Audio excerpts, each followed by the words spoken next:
Our story begins with the first entry in the diary of one man who got caught up in a game of gods who called themselves players and used humans as game characters. The first entry in his diary began with the fact that one day in the year 2023, they were summoned to a separate world that was completely different from the normal world we were all used to. Although to be more accurate, only parts of large cities from different parts of the earth, from New York to Cairo, went to this new world. Each summoned part was given a different number, and the diary owner's part of the city was number 76. In 103 entries, the owner of the diary explained that they had come to a place where there was a game of beings of the higher world. They were called different names, gods, titans, higher beings of existence.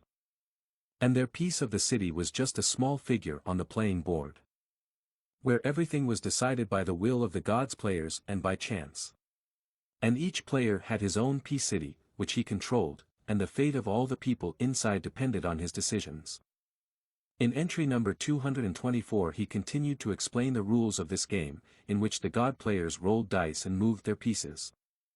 Each square on the playing board corresponded to a different mission, in which the game pawns, humans, had to clear and complete incredibly difficult and painful missions, which could be represented by a battle assignment, a maze, or an investigation. Somewhere at the end of the chain of these mission cages, there was a finish line visible that no one had yet reached. And the role of humans as creatures belonging to the playing figure was one: to protect their figure until the end of the game, in the existence of which they were not even sure. The unknown warrior whose diary we read with a doomed face was finishing his last 743rd entry. He was surrounded by the ruins of a building, flames and many corpses that had laid down their weapons. His last entry stated that he and his 76 figure had lost to another stronger and luckier figure, and now the fate of the surviving men on that figure was not enviable. For the figures that lost were destroyed and all who were there died. And no matter how sad it was, their figure would suffer the same fate despite their best efforts. That's why he purposely left these notes written in blood and sweat, not even knowing if anyone else would see them but him or not. But he still had hoped that whoever found them wouldn't share his fate. The last thing he had warned about, in his notes, was that no matter what, one should not even try to rebel against the players who ran the game. No matter how powerful their weapons or skills were by human standards. It wasn't even worth the thought of trying to rebel against the players. After all, at the end of the day, the humans in the game only had a tiny fraction of their power in this game. It was their game with their rules, and there was nothing the humans could do about it. And as soon as a figure lost on one of the squares, one of the gods immediately destroyed it with his spear. After such a blow, the figure was shattered into pieces and scattered in the space that surrounded the playing field. And after some time, this skeleton is among the ruins floating in space with a pile of records in front of it. Someone had finally found it. He took the last record from the skeleton's hands and quickly looked through it, assessing the quality of his strategies. They were really not bad. But still, he didn't need them, so he just tossed them onto the sawed floor of the ruins. He already knew how things worked here, so he was going to leave the skeleton of this lone warrior here for the rest of time. One of the players noticed him take off from the island of surviving structures and turned his attention to them. And after tossing a few dice in his palm, he was about to attack this insolent man who dared to escape from the game board. With a blow of tremendous force he decided to destroy the surviving island with a few buildings on it, so that these pathetic bugs could not hide here anymore. However, his spear met incredible resistance on its way and even stopped completely. It was our future hero who had the power to do this. He agreed with that dead man's notes and everything, except for one final warning.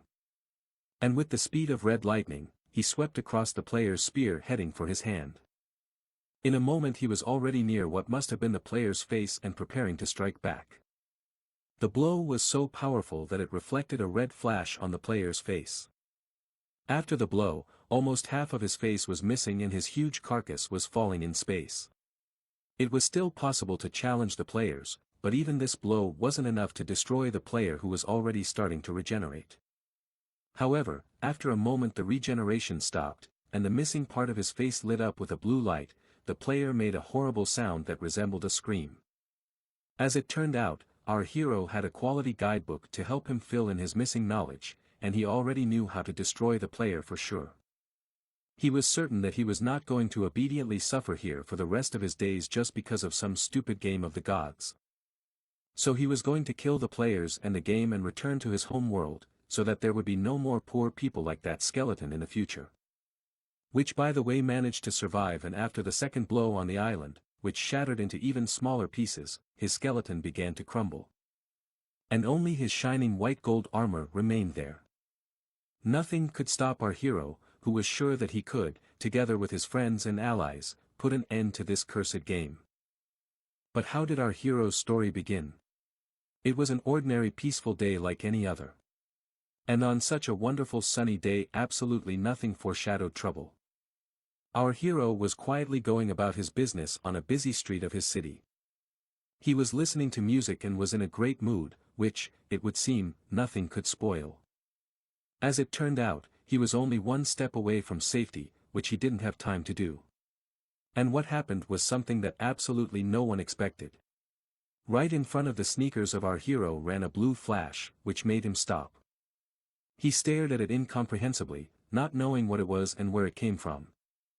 After the flash right in front of him appeared a barrier separating this part of the city from everything around. Not only our hero was scared, the rest of the citizens also in a panic began to scatter, wondering what it could be, an earthquake or a terrorist attack.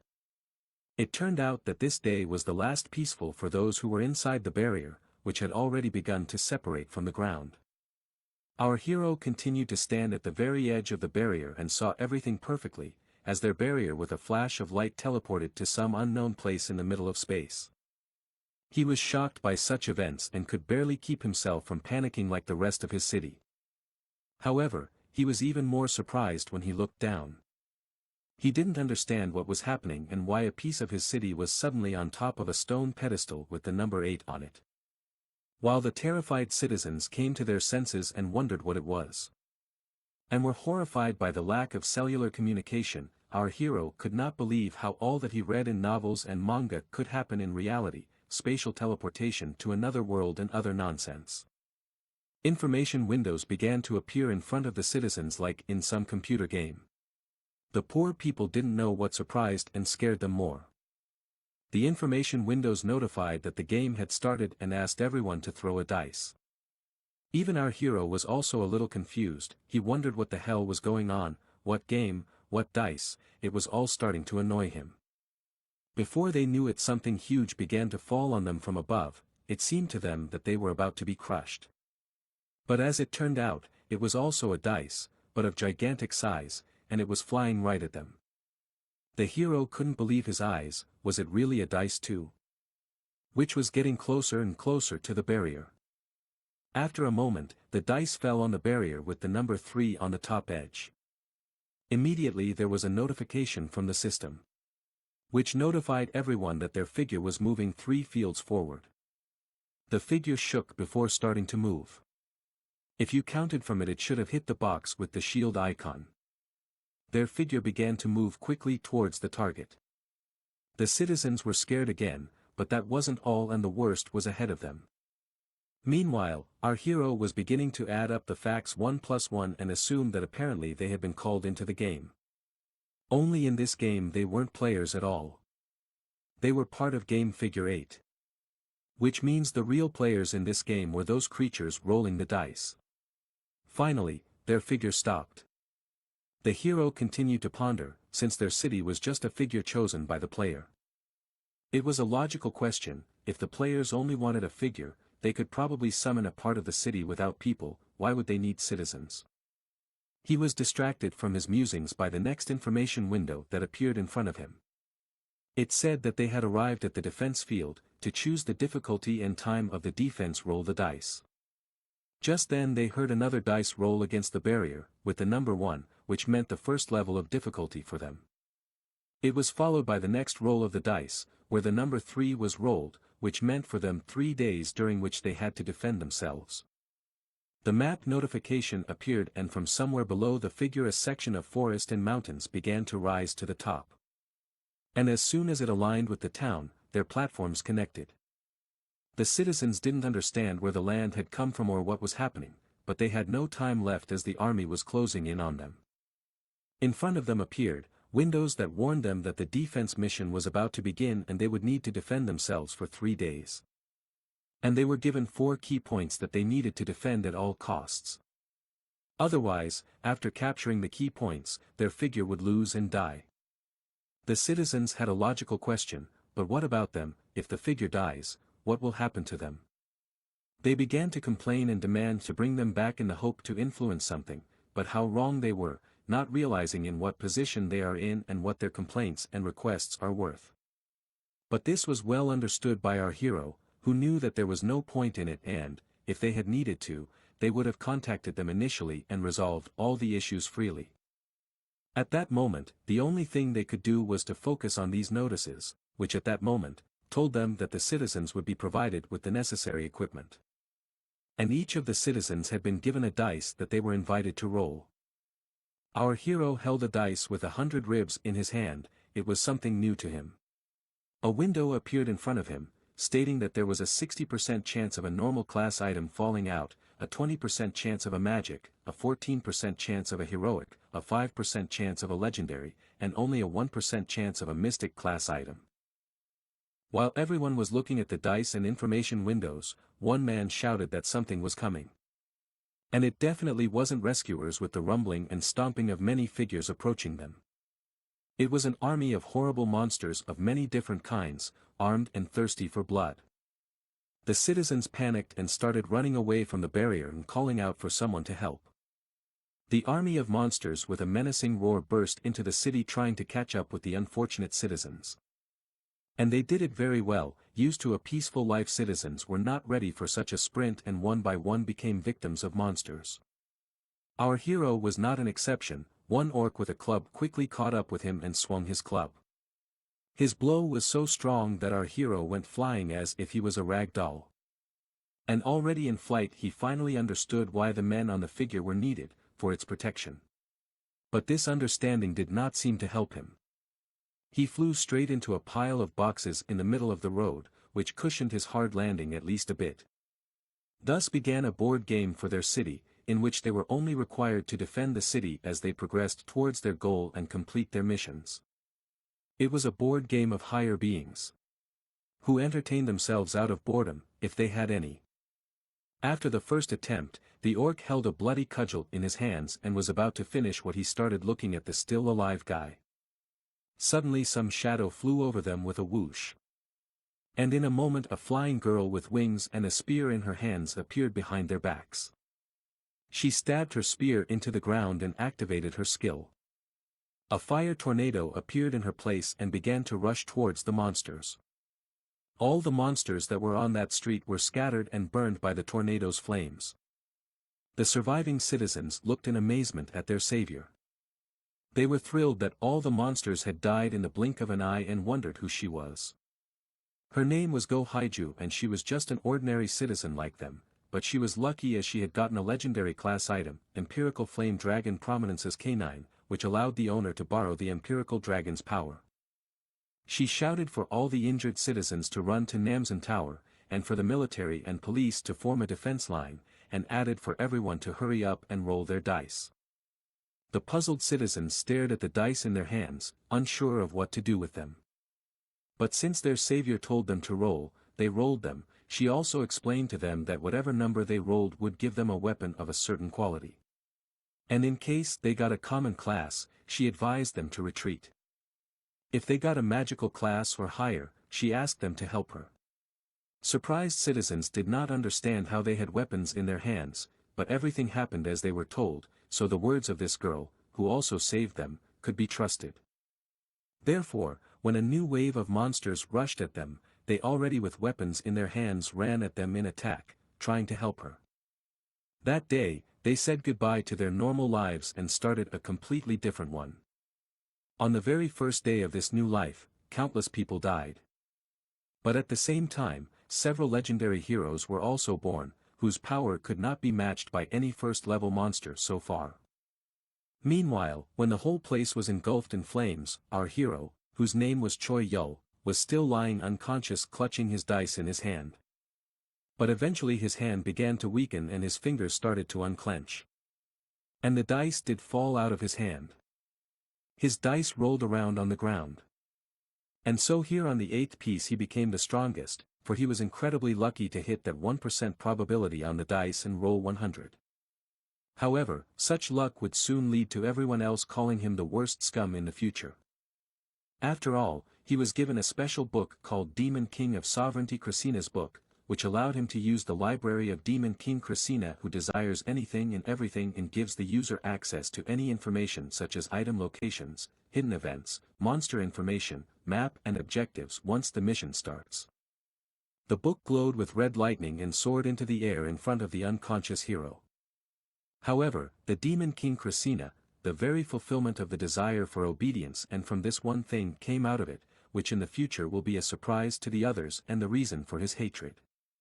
It consisted of the following: all rewards received by other users thanks to the information in this book would belong to the owner of Krasina's book, namely our hero Choi Yul. In the 3 hours after the defense mission started, 3,102 people died and 723 were injured. In addition, out of the 4 bases that people had to defend, 1 was destroyed. On the road that was scorched, there was a girl with a spear in her hands and flaming wings behind her. Besides, a pillar of fire was rising directly from her. It was none other than Go Haiju, who was in minor burns and scratches, who was now wondering if everything was over. A few other people who also looked shabby after the battle began to rejoice from the fact that they were able to survive and win. Suddenly, a military truck stopped behind them, causing them to turn around in surprise. A soldier got out of the truck and announced that the Korean army had arrived. After him, more soldiers started to get out of the trucks and began evacuating the wounded as well as ordinary citizens, telling them that they would take them to Namsan Tower, where it was the safest place to be. At the same time, a soldier came up to Go Haiju and saluted her, telling her that she had done a good job. She waved her hand and said that it was no big deal. He continued, saying that she had bought them a lot of time, during which the army and police were able to organize themselves and spread out. That soldier was Sergeant Kwon Jae-yong, who had a heroic rank held in Cult Inquisitor helmet. Due to the special material, the helmet user did not fall into a state of confusion, fear, or bewilderment. Go Haiju turned to the sergeant and asked if it was all over. To which he replied that the calls and internet were not working, making it difficult to assess the situation. However, adding that they were using radio communication, so they would be able to get reports from each location soon. Heading towards the car, he said that they needed to visit Namsan Tower, to which the latter agreed, following him. However, a voice suddenly sounded behind them, causing them to turn around in surprise. That voice appeared to belong to Choi Yul, who was holding a book in his hand and also saying something about this wasn't the end. He was staggering towards them. As it turned out, he had a very ragged appearance, one eye was closed, there was a cut on his forehead that was bleeding, and his clothes were covered in blood. As he came closer, he announced that the boss was going to show up soon. Then he opened the book he was holding and added that it said so. Also stating that there was also mission information, monster data, current progress and everything else. Determined to prove his words, he unfolded the book and showed it to the soldier and the girl, who stared at it in disbelief. However, after a second pause, they replied that they couldn't see anything as the pages were blank. Hearing this, Choi Yul cried out in surprise. He wondered if he was the only one who could see the contents. The sergeant replied that it was probably true. Thinking about the guy's words, Kwon Jae-yong concluded that if the guy's words were true, then the item he possessed was very powerful, since in this case, information was equal to power. Jae-yong decided to check if the guy's words were true, so he asked him to tell him more, which he agreed to do. Opening the book and turning the page, he began to read, starting by saying that the held-in helmet was a helmet of heroic rank, and one of a set of 6 items, also saying that the user's name was Kwon Jae-yong, and that he had 21 days left before he was dismissed.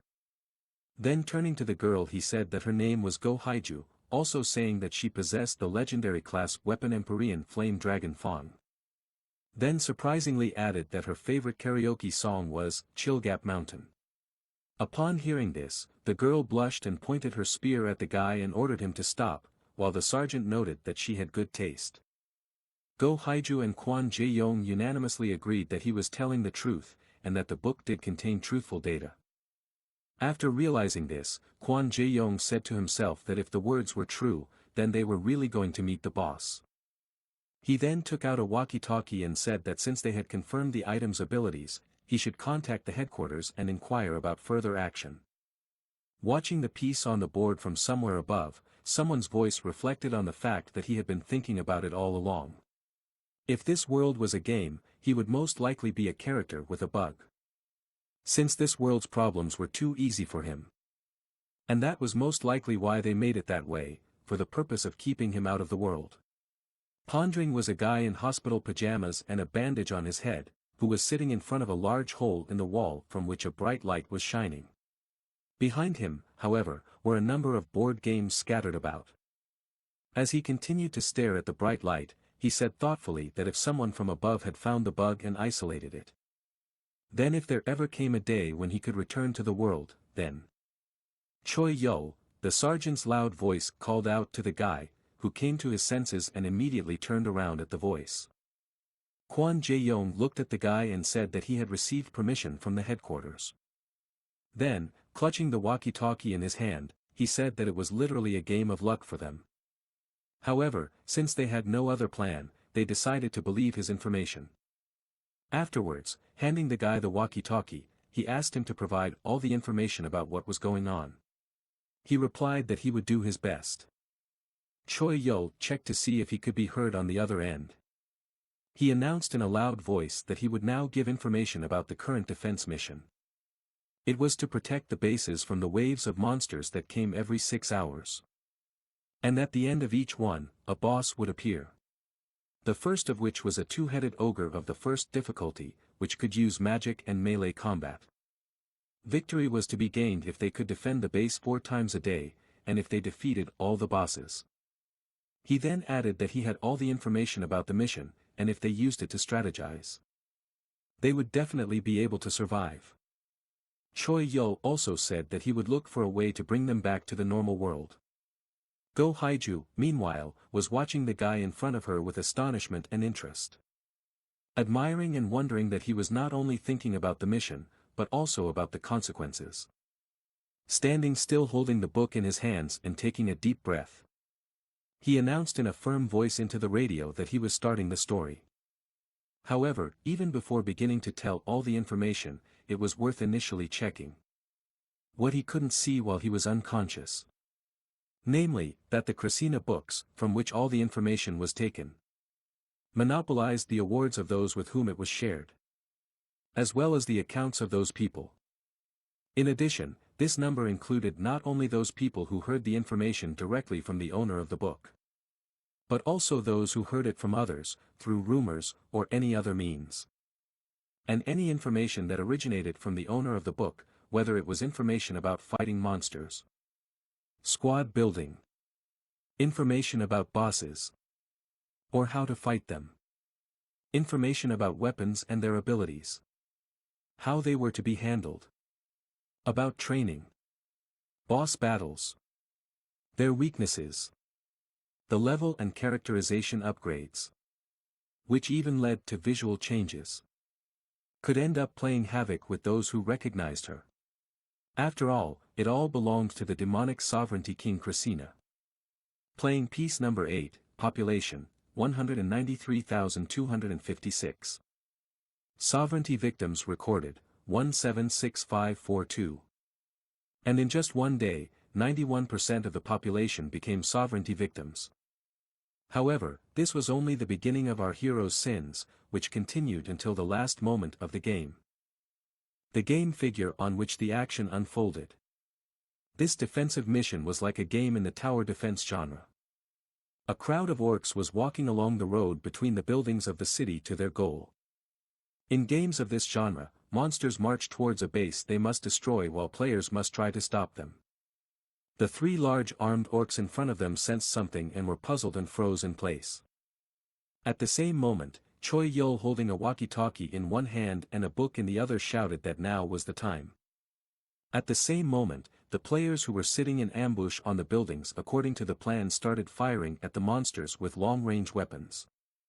After firing, when some would leave to reload their weapons, others were to replace them and continue firing with another weapon. Taking advantage of the fact that the monsters of the first level of difficulty were quite stupid. By creating a barrier and firing at them, they could force them to go in the right direction. Then wound them as much as possible and split them up. Then it was the turn of the men who specialized in close combat, who would work together and use high-level equipment to finish off the monsters. At the same time, with a walkie-talkie in hand and leaning over the book, Choi Yul was giving out instructions and orders on how best to proceed. In Krasina's book, the data was updated on what was happening in real time. The owner only needed to think of the information he needed and turn the page, and it would immediately appear in front of him. As Choi Yul continued to kneel in front of the book, not even changing his shirt, which was still stained with blood, he continued to give information about what was about to happen and how to act. The book gave him hope that he would succeed with it. And together with the others, he could survive this game. A pillar of smoke was rising above the city and sparks of flame could be seen. At the same time, the orcs were not in the best position, unable to resist in any way, they could only receive the blows that were coming at them from all sides. Kwon Jae-yong continued to fire at the monsters with his automatic rifle and informed his squad that the enemy had been eliminated, then ordered the third squad to inspect the area. Hearing this, the soldier who was acting as a communicator immediately replied that he would report back to Choi Yul. After the monsters were exterminated, Sergeant Kwon Jae-yong thought about the fact that at first, the headquarters command had decided what to do, given the guy's suggestions. However, now he was taking charge of the command. Kwon Jae-yong looked at the guy who was excitedly talking about something while holding a book in his hand, and remembered what he had said that the book was only information. Which meant that his skills to explain and command virtually an entire city were not due to the book, but his own. Or was it another ability of the book after all? However, the sergeant was interrupted from his thoughts by the voice of Choi Yul, who approached him and called his name. Then, with a tired smile on his face, he said that it was almost over. He turned to the guy and asked if that meant that the boss of the last wave was on his way. He replied that it did, but added that there was no need to worry about it. Go Haiju was going to finish him off in one hit. The girl who was the hope of all mankind was sleeping peacefully in the back of the truck in a sleeping bag. But a sudden rumbling sound made her open her sleepy eyes and look at her in bewilderment. As it turned out, in front of her was a huge earth golem, which was not particularly friendly, smiling at the girl. She saw him and immediately screamed in fright. The boss's name was Giant Billy. He was the first difficulty. His story said that he was a giant who was born weak and was abandoned. Also, the information from the system window said that despite his enormous size he was weak in battle. Seeing that the girl was awake, Choi Yul, who was still holding the book, smiled and greeted the girl, who came to her senses and asked indignantly why they hadn't woken her up. To which the sergeant, pulling the pin from the grenade, replied that there were no flashes. Then he immediately threw a grenade at the giant, which exploded and blinded him. With a furious roar, he slammed his huge fist into the ground where the truck had been a second before. Still in the sleeping bag, the shocked Go Haiju asked the guy what was going on. He replied that if they let that monster into the city, all the bases would be destroyed immediately. And that's why they came here. The next moment, the military truck stopped in the middle of the field. Looking at the giant that was standing on all fours and also looking at them, Choi Yul said that it was very good that it was very slow and had no resistance to the elements, adding that they could easily defeat it if they covered it with a hail of attacks. As the girl climbed down from the back of the truck, she asked in surprise how they could do so much damage if they were the only ones here. The guy turned to the girl and said that he wasn't talking about them. He was talking about her. Choi Yul's words took her by surprise, as she didn't understand how she could pull this off. At the same time, the giant regained his senses and began to approach our heroes again. Grabbing her spear and using a skill that made it glow with a bright flame, Go Haiju asked Choi Yul what she should do. Choi Yul looked at the book and said that items above heroic rank have hidden abilities. And if they are performed, they can change the shape of the item or activate a hidden ability. However, in order to find out what those abilities were, the requirements had to be met first. Adding that the book had all the information about the items. In the middle of the field, being blessed by the pink sunset, holding a spear in her hand stood a lone girl. It was none other than Go Haiju, who turned to Choi Yul and asked him if he was sure of what he was saying. He told her not to believe him, but to believe the book, which had never been wrong before. The giant kneeling on his knees reached out his huge hand to the girl in front of him. Go Haiju raised her spear and said she had a bad feeling. The next moment, she stabbed it into her stomach, shouting furiously that even so, she still believed him. The giant put his hands together and swung at the girl standing with a punctured stomach, intending to strike. The next second he actually hit the spot where the girl was standing, creating a loud explosion. When Sergeant Kwon Jae-yong saw this, he panicked and asked the guy if everything was going as planned, to which he replied that there was no need to worry, since all the conditions had been met. Suddenly a light began to shine from the ground around the giant. And in the next moment, under the hands of the giant in the place where the girl was supposed to be, a fire barrier began to form, which pushed back the hands of the boss. A moment later, a huge fire dragon appeared in front of the boss, who seemed not so big anymore, with flames spewing out of its mouth. This was the hidden skill of the dragon fawn. Sergeant Kwon Jae-yong and Choi Yul looked at this with astonishment, as even Choi Yul with the knowledge from the book couldn't fully imagine what would actually happen in the end. A large glowing ball of light began to form in the dragon's open mouth, which it intended to attack the poor golem, who was already regretting having gotten involved in all this. In the next moment there was a powerful explosion, from which the flames flew in all directions, and which made the ground split into small pieces. From the outside, it looked like a large, even compared to the city, golden explosion in the shape of a dome, which shone with a bright light. Sergeant Kwon Jae-yong, who was watching from the side, noted to himself that with such a skill, it would be impossible to avoid casualties in the city, as his strength was enormous. While Choi Yul approached the girl who was breathing heavily after using such a strong skill and asked if she was alright, Kwon Jae-yong realized that the guy's book was even more dangerous than the girl's skill, because it contained too much dangerous information. If it fell into the wrong hands, their city would have fallen a long time ago. Looking at Choi Yul, who was helping the exhausted Go Haiju walk, the sergeant noted that it was fortunate she had gotten a guy like that. An information window appeared, congratulating the people of the city for successfully completing the defense mission, and notifying them that all residents outside the city limits would be transported back. And also all survivors would be rewarded. Hearing all this, the residents began chanting the names of their heroes and congratulating them on their victory. Next, a system window appeared in front of each resident, showing them the total reward, which could have been 300 points, but due to the destruction of one of the bases, they were taken off 25% of the penalty, leaving them with only 225 points. But the rewards didn't end there. There were also individual rewards that were totaled based on their contributions to raiding monsters, defending a base, and defeating bosses.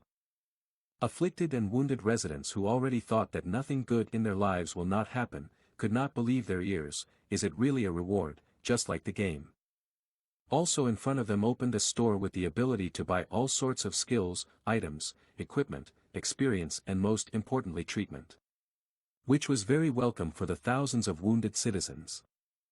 This news was especially happy for the local hospital, where they had already started asking patients to first of all choose a treatment in the in-game store.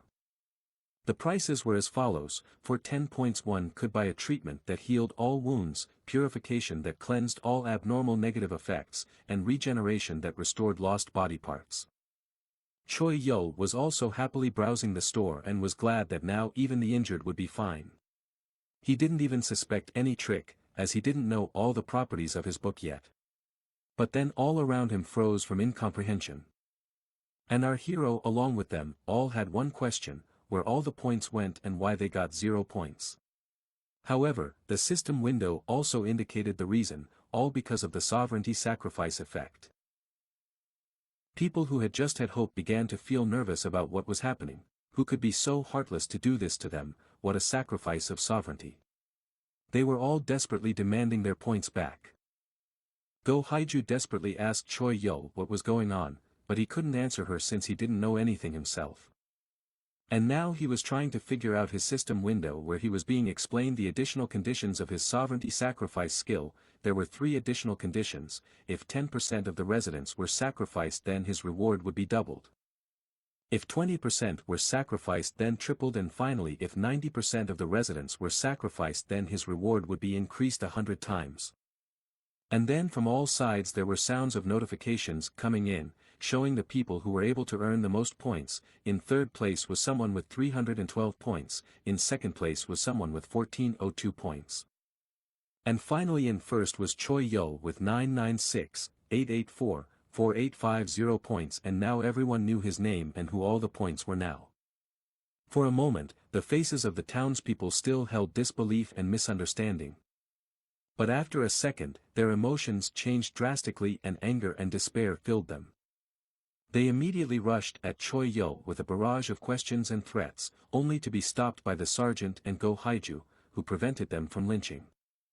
Choi Yul tried to justify that he didn't know about the book, but no one believed him and wouldn't listen to him. Kwon Jae-yong advised him to stay calm and focus on healing the wounded first. But to do that, he asked him to find a way to share his points with others. Unless of course he took them on purpose. Choi Yul was absolutely fine with it and was genuinely happy to help.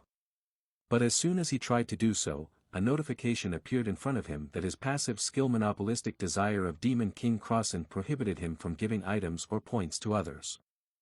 While he was puzzled what kind of skill this was, from the crowd of angry residents were heard demanding to immediately return their points, and if he did not do so, everyone will consider him a villain. He had an idea to try to buy items for recovery and give them to people, but the same notice did not let him do it. This made him nervous, so he threw the cursed book on the ground and asked Go Haiju to burn it. She tried to do so with her spear, and at first it looked like they had succeeded and the book burned. But as soon as he tried to open the store again, the book materialized out of thin air behind him and he again failed to pass it on to the others. He looked at the cursed book he couldn't get rid of. Choi Yul fell to the ground with impotent rage and began pounding it with his fists, his friends staring at him in bewilderment. Someone in the crowd desperately asked him for 10 points to help the dying woman. Someone shouted "Mommy," and angry cries spread throughout the figure that they trusted the bastard and were definitely threatening him with a quick death if they could get to him. The sergeant was listening to a report from one of his subordinates who was reporting that the casualties were increasing and the citizens were furious. And while Choi Yul was desperately trying to find anything that could help the others, an automatic rifle was held to the back of his head. And Kwon Jae-yong told him that enough of this futile endeavor was for the best. Then, while still holding the assault rifle to the head of the kneeling Choi Yul, the sergeant told him that he had been arrested. Upon hearing this, the people who heard the sergeant's words became furious and indignant, shouting for the guy to be forced to give up all his glasses, some even suggesting that he kill the crook. However, Go Haiju, who was holding back the angry crowd, firmly told them to remain calm. At the same moment, Sergeant Kwon Jae-yong leaned over to the protagonist and told him to run away, adding that he should find a way to get out of here and then make things right, which was all he could offer him at the moment. Hearing this, Choi Yul's eyes widened in surprise. However, realizing that this was his only chance that could not be missed, he clenched his hand into a fist with firm determination. Then, under the gaze of the angry crowd who started shouting asking what he was doing, Choi Yul opened a game store and started buying dexterity characteristics for points. In the next moment, he jumped into the air at a great speed and disappeared, leaving behind the puzzled looks of the crowd, who did not immediately realize what had happened. After most of the crowd came to their senses and realized what had happened, there were angry cries that the crook who had taken everything from them had fled. But they had no time for indignation and cursing the guy, because the next moment they heard the sounds of notifications from system windows from everywhere. They displayed the information that there were 24 hours left until the next move. This information shocked everyone, as there was very little time for a break and preparation. The outraged and pitiful cries were heard again. However, Sergeant Kwon Jae-yong, who realized that their complaints would not change anything, started shouting for everyone to go to safe areas as soon as possible. Hearing his command, people began to evacuate quickly, some running as fast as they could to get a better spot while others helped the wounded. But in the midst of all the chaos, a girl with a spear in her hands stood in the middle of the street without moving. It was none other than Go Haiju, who was staring resolutely into the distance. In front of the huge crowd of gathered citizens, there was a man standing on a dais who addressed the people and said that those who wanted to fight should stand on the left, while those who wanted to evacuate should stand on the right. He also reminded everyone to check their status window more often and not to leave the evacuation center without permission. In addition, everyone also needed to remember where the temporary bases were as well as the other evacuation centers. However, one of the most important rules was that they had to immediately run away as soon as they saw Choi Yul. Covering their ears, they had to run away from him as soon as possible and then report his whereabouts to the authorities. Also, if anyone heard any advice from him about the raid, that person should isolate themselves until the mission is over. At the same time, the silhouette of some guy was drawing some red circle on the ground. Drawing with red chalk on the floor, he could hear the rules that were announced in the square, specifically that if someone was a victim of sovereignty but hid it from the public, it would be considered a violation of the law and would be punished accordingly. The guy drawing the circle was our protagonist Choi Yul. After the ground rules were announced to the public, the town was back to life, though not quite as it had been before. After all, they now had a very important task, namely to survive in this damn game.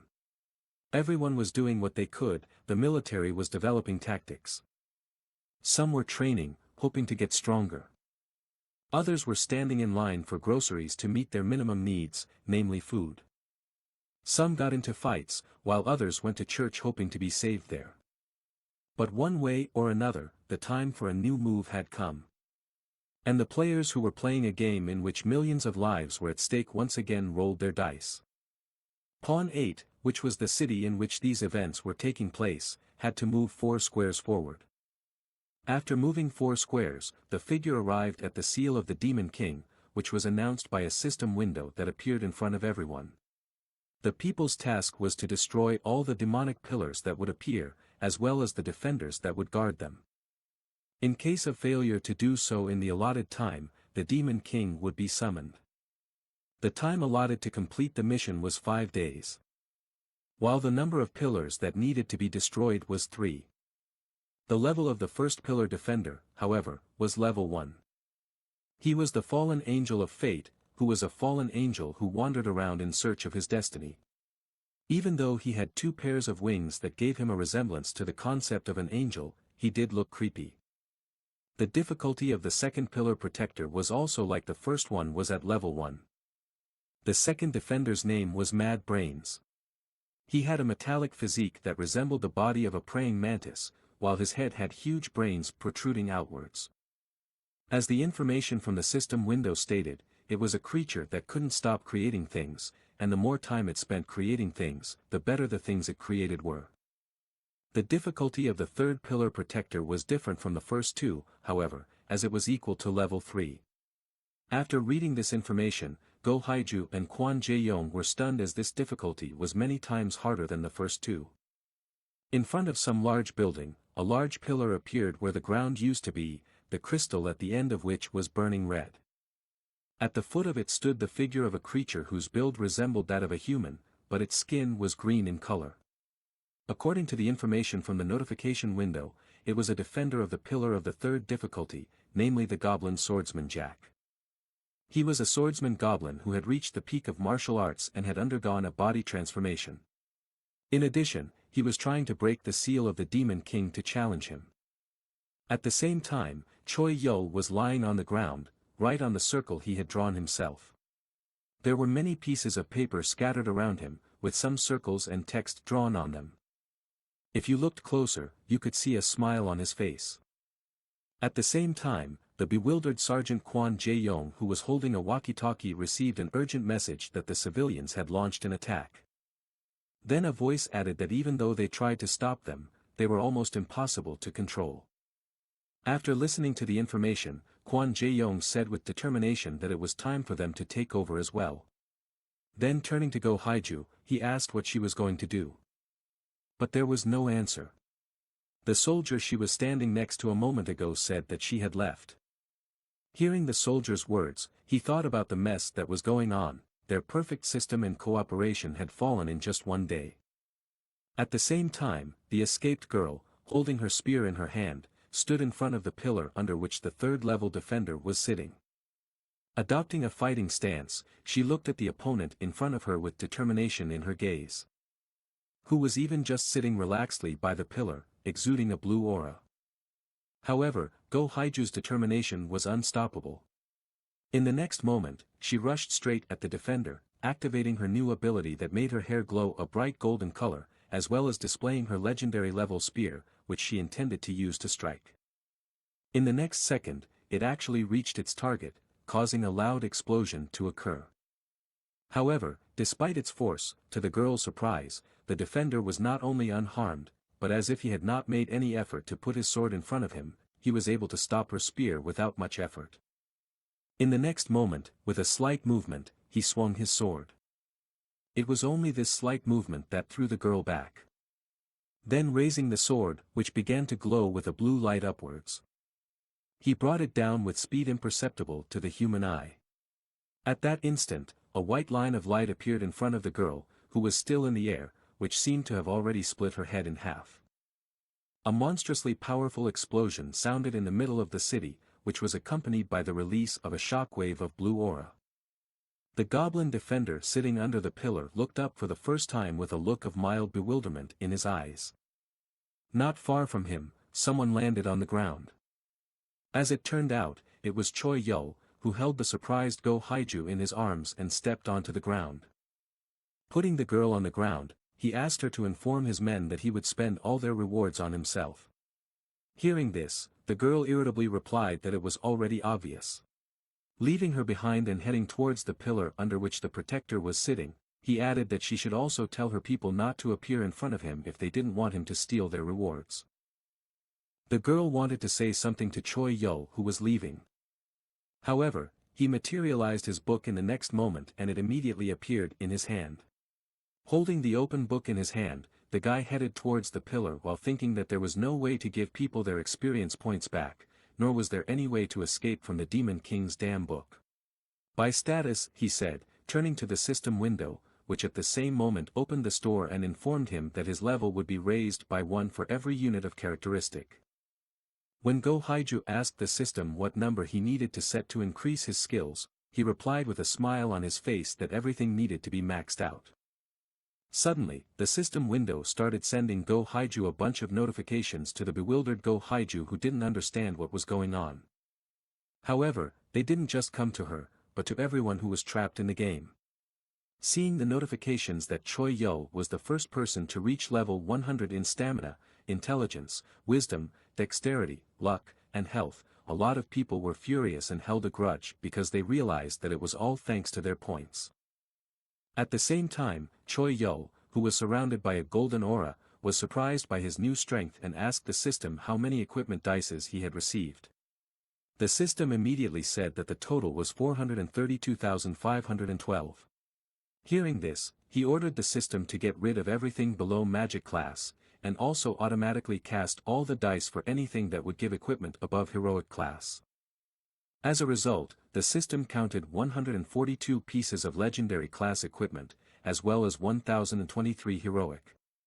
In the next moment, the guy received a notification that the system had tagged all the items he had received, causing a cylinder to form around Choi Yul. Glowing with a bright light and also consisting of hologram windows with the weapons he had received. Go Haiju was shocked by what she saw, looking at it all with wide-opened eyes, while the goblin protector smiled happily, seeing the guy as a worthy opponent. The same decided to himself that he would use all the items, bloody rewards, as well as the power of the Demon King. Being equipped with the best equipment, holding a sword in one hand and an open book in the other, Choi Yul decided to himself that he would protect this city at all costs and then return to his normal life. Since if this was the only way to atone for his sins, he didn't care if he was judged or insulted by others or not. As he continued to sit under the pillar, as the system window said that Goblin Swordsman Jack was beginning to smile and prepare to attack at the sight of a strong opponent, he did indeed begin to smile, and a more intense aura began to emanate from him, which made it clear that he was excited about the fight. However, to the goblin's surprise, Choi Yul, who was equipped with heroic-grade magical air shoes that allowed the wearer to jump and soar with a force comparable to flight while expending the wearer's mana, turned to say that he didn't have time to play with him right now. He then shot into the sky and shouted for him to wait for him, promising that he would be back soon. Seeing this, Go Haiju wondered if Choi Yul would really just leave like that. She turned her gaze to the goblin swordsman who was staring at the floor again. She also couldn't understand why he just sat down as if he really intended to wait for the guy. At the same time jumping at a tremendous speed between buildings, leaving behind only residual images. Choi Yul was approaching the first pillar defender at a great speed. Since the goblin didn't attack first, it could be left alone and untouched for now. Sensing the approaching danger, the fallen soul angel fearfully turned towards the danger. However, this didn't save him from Choi Yul's foot, which slammed into his face in the next second. Looking at the defender who had his foot on his face at this moment, Choi Yul said to himself that the first thing he had to do was to fight the other defenders. While the people who saw Choi Yul's appearance shouted angrily and violently that he should be killed, Choi Yul continued to fight the first pillar's protector, moving lightning fast across the sky and houses. As he moved at breakneck speed through the air and holding his sword in his hand, he remembered what he had read in the book, namely the information that the unique trait of the pillar protector would be activated if the right conditions were met. These traits added weaknesses to the defender, thus increasing the chances of defeating him. Striking again at the defender who was able to dodge successfully after reacting in time, Choi Yul also realized that if the wrong conditions were met, strong traits could be unlocked that would be difficult to deal with. After dodging the guy's attack, the angel protector immediately rushed to counterattack, waving his clawed hands, which despite its appearance was a very formidable weapon. In the case of this defender he was fighting at the moment, if he killed 100 people, he would become a fallen angel who would be capable of destroying all of humanity. In addition to becoming much stronger, he would also be able to leave the pillar to start killing everything in his path. Drawing his sword and swinging it forcefully, thus cutting off the angelic bird's wings, Choi Yul decided that he had to start by getting rid of the guardians with those annoying traits and unlocking the traits that were necessary for the mission. The angel guardian shedding its wings began to fall to the ground. Taking advantage of this, the protagonist sped up with the help of his magical boots, allowing him to walk on air. He headed after it, reflecting on the fact that the most important thing was not the completion of the mission, but how it was completed. At the same time, a military truck was driving along the road, which had a huge number of holes and cracks. In the cab of the truck sat the already known to us Sergeant Kwon Jae-young, who talking to someone on the radio reported the order, which was to stand at least 500 meters from the pillars. Since they were not yet sure of the purpose of Choi Yul's intervention. As he finished talking and looked out the window, he wondered if the guy had never found a way to return the reward, or if he had just decided not to do it at all. Kwon Jae-young thought back to the time he had spent with him and noted that he was not a bad person, but he decided not to make a decision based on his feelings. Thinking back to the power he had shown, he noted that a man with such intelligence and strength could rule an entire city if he wanted to. Even Go Haiju, who was completely out of control, could help them along with Choi Yul. Can we accomplish this mission? Wondered the sergeant. However, his thoughts were interrupted by a loud explosion that occurred right next to the truck. The shockwave was so strong that he was immediately thrown aside like a feather. Kwon Jae-young got out of the wrecked truck and looked around, not paying attention to the soldier who was asking if he was all right. But shifting his gaze to where the explosion had been, he didn't need any more explanation. At the sight of the explosion, there was some guy standing on top of the body of the defeated guardian angel. In one hand was a sword, while in the other he held the halo and wings that belonged to the former. As expected, this guy was none other than Choi Yul. The sword he had was called Divine Divide, which belonged to the legendary class. In its description, there was a legend that it was a fragment, the sword that once divided earth and heaven and also created the world. But in its current form, it had lost most of its power. Even so, it could turn the amputated parts of monsters into objects. Approaching Choi Yul, Sergeant Kwon Jae-yong replied in surprise that the latter had managed to defeat the Pillar Protector single-handedly, also adding that he didn't expect to see him here. But the latter only smilingly nodded his head in response. The next moment he jumped into the air and disappeared from the sergeant's sight. Who, noting that the boy did not speak, concluded that he probably had no bad intentions. The soldier behind him suddenly and fearfully turned to Kwon Jae-yong and started to talk about the Pillar Protector, pointing at him with his shaking hand. But he was interrupted by the confident voice of the sergeant, who, thinking that the soldier was simply surprised by the pillar's death, replied that he should have simply reported to the command that it had been destroyed. But as it turned out, the soldier's excitement was not in vain, and the protector was indeed alive. In the system window that appeared the next moment was a message that the condition for the special trait was met, which was to remove the wings and halo from the fallen angel. The result of unlocking the special trait, however, was a spoilage that would turn the fallen angel into another creature without destiny. Just as the message said, ugly body parts began to grow on the defender's already disfigured head. After a while, a completely different creature that looked like a dinosaur stood in front of the stunned Sergeant Kwon Jae-yong and the ordinary soldier. It was a spoil beast with a difficulty level of 2. It was a beast that had lost faith and fallen to sin. Because of which, the god no longer looked after him. Looking at the monster in front of him, he came to the conclusion that the warrior's life was indeed a shit. But luckily reinforcements had already arrived in the form of a group of 5 men, each armed with a machine gun. Kwon Jae-yong looked around and assessed his capabilities and realized that since there were only 3 monsters in this mission, they were probably as strong as the entire raid. As he began to fire at the pillar defender, he wondered if Choi Yul had left this monster on them. The reinforcements that arrived followed suit and also fired at the monster.